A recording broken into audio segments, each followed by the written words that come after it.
పల్నాడు జిల్లా దాచేపల్లి పట్టణంలోని జామియా మసీదులో రంజాన్ పండుగ సందర్భంగా ఇఫ్తార్ కార్యక్రమం నిర్వహించారు. ఈ కార్యక్రమానికి ముఖ్య అతిథిగా గురజాల శాసనసభ్యులు ఎరపతినేని శ్రీనివాసరావు హాజరయ్యారు. ముస్లిం సోదరులతో కలిసి ఎమ్మెల్యే ప్రత్యేక ప్రార్థనలు చేశారు. అనంతరం స్థానిక జిల్లా పరిషత్ ఉన్నత పాఠశాలలో ఏర్పాటు చేసిన ఇఫ్తార్ విందులో పాల్గొన్నారు.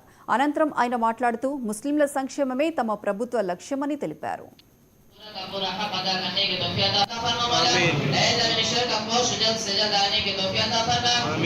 इससे और भी आगे बड़े ओहदे पे बड़े पैमाने पे बड़े पोस्ट पे जाने की तौफीक अता फरमा।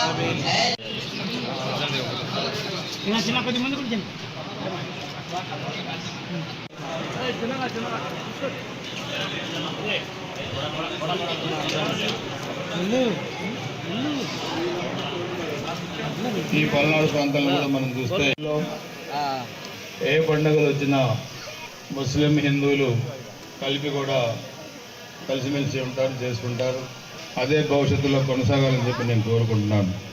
ముఖ్యంగా రంజాన్ మాసంలో నేను చాలాసార్లు మన మసీదులో కూడా ప్రేయర్స్లో పాల్గొన్నాను.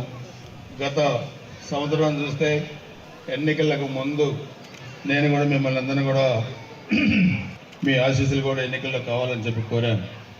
32 సంవత్సరాల అనుబంధం నాకు ఈ నియోజకవర్గంతో. నేను 1994లో మొట్టమొదటిసారి నేను ఎమ్మెల్యేగా పోటీ చేసినప్పుడు అనేక సమస్యలు ముస్లిం సోదరులు మా దృష్టికి తీసుకొచ్చారు.